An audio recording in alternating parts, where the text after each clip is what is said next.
talk about the Ironman and its little brothers, the half Ironman, the Olympic distance triathlon, and sprint distance triathlon. At the end of the day, you will have an idea of what a triathlon is, the different distances, plus some of the training that it takes to compete in those triathlons. Have you ever thought that a marathon was the ultimate test in endurance for a human being?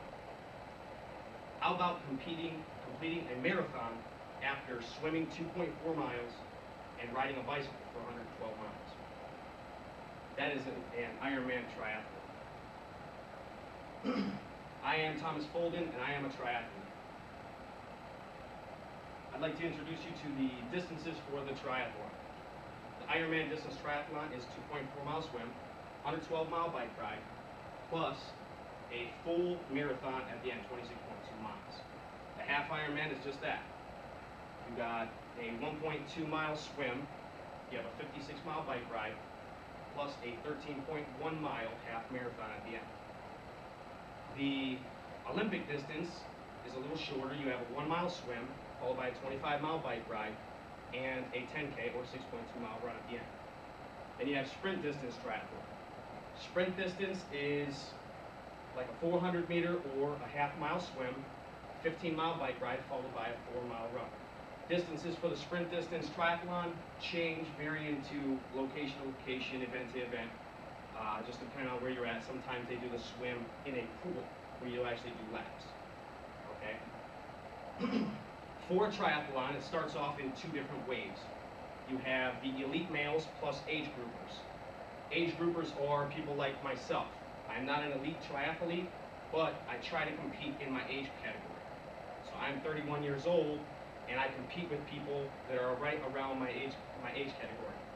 I actually just entered into another age category, which is 31 to 40 years old. So I'm at the youngest portion of this category. So hopefully I can beat them up, but not usually the case.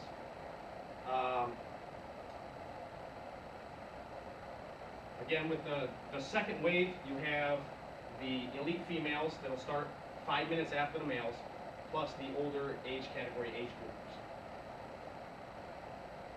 Transition. Once you finish the swim, you come into an area called transition. This is where you set up before the triathlon. In my transition, I put down a towel, I have my water bottles, I have my bicycle that's sitting right there, plus my helmet and shoes, anything else that I would need for the actual event. When I come out of the water, you run to your transition area. Now, if you can imagine this, imagine 10,000 athletes out there competing. You come out of the water, now you got to find your bicycle. Where's it at? So you got to mark your transition area. I like to use my swim cap, put it up on a pole, and you can spot your swim cap. You run to your swim cap, and that's where your transition area is. Get to transition.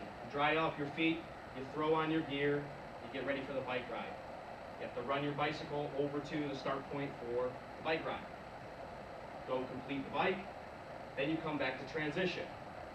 Drop your bike off and change into your running gear.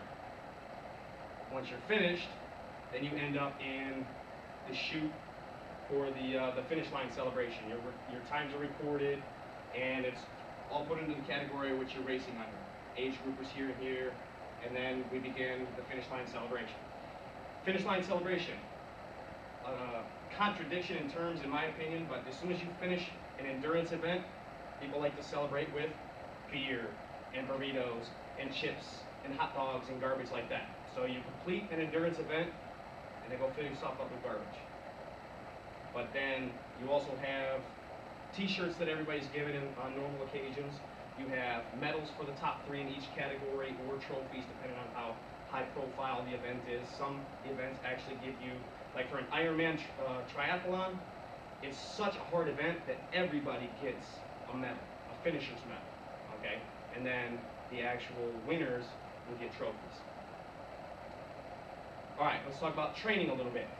This isn't a run-only category, where as a marathon, you go out and you run a whole bunch of miles, you throw in some sprints and different things like that, and maybe add weight training, okay, to help you out with your run. For triathlon, we have to practice swimming.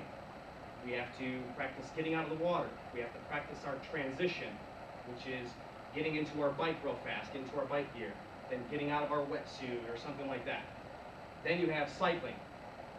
For a 112-mile bike ride, you're looking at anywhere from 5 to 6 hours on a bike at one time. Now, the benefits of this is, for a triathlon, one event helps you out with the other event. So, for example, I'm out cycling all day long is going to make me a better runner in the end. Okay? Swimming, full body exercise, it's going to make me a better runner. This is working on my core, help me stand up straighter, run better, more efficient, right? So each event helps me out. That's a benefit for triathlon. In the beginning, we talked about how tough a triathlon is, but anyone can compete in a triathlon. If you're not a great swimmer, there's people in the water with boats and stuff like that, so you swim as far as you can. Grab onto the boat, catch your breath, start swimming again, grab onto the boat, all right? All the people there are here to help you get to the finish line. That's their job, okay? If you are not in great shape, sprint distance triathlons are short enough distance where with a moderate amount of training, anybody can complete the event. Let's talk about children. They have events that children can compete in, all right? You can check out events in your location on tryfind.com. You can also check out information on triathlons for children on kidsthattry.org, okay? They have age groups from 10 years old to 15 years old, things like that, okay? And you compete with your level kid, and the events are shorter distance to match their fitness levels. In conclusion, triathlons are very fun, they're exciting, and extremely challenging. There are different levels of triathlons for different types of athletes. The variety of training that you have to complete for triathlon is the most in any single endurance event that we have. The references that I use are triathlon.org for race distances. OnTry.com I use personally for my own training, telling me how far I need to ride, how long I need to run, and how to incorporate that into a busy lifestyle like what we have. Kidsthattry.org for children level triathlons in your area. Tryfind.com for events that you can compete in. There's also setupevents.com, which is, for us, Virginia-specific triathlons that you can compete in. You can also look in Triathlon Magazine for tips and tricks and different things that are trends that are happening in the sport of triathlon. Thank you for your time.